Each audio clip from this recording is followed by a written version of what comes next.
Fika mikopo itukute tunatembea.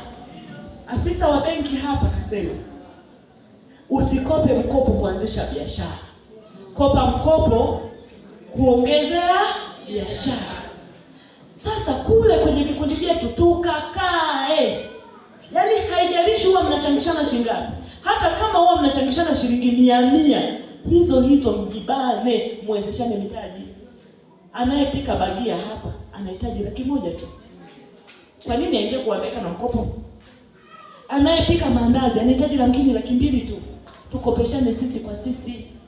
Cha msingi tuaminiane, tupendane, tusaidiane, tuhurumiane. Tuache kuneneana mabaya. Nimesema wewe hata ufanye nini, huwezi kugeuka kuwa mali. Tutangulizane.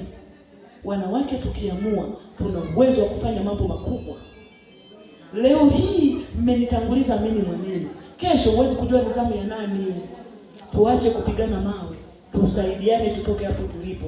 Wa kututoa hapa tulipo hayupo ila ni sisi wenyewe. Ni kweli tutapiga magoti, tutamuomba Mungu, Mungu nisaidie, Mungu nipe kuinuka, Mungu nipe kufanikiwa, Mungu sijui ni nini tutataja na tutanena kwa lugha, lakini Mungu atauliza una nini mkononi mwako.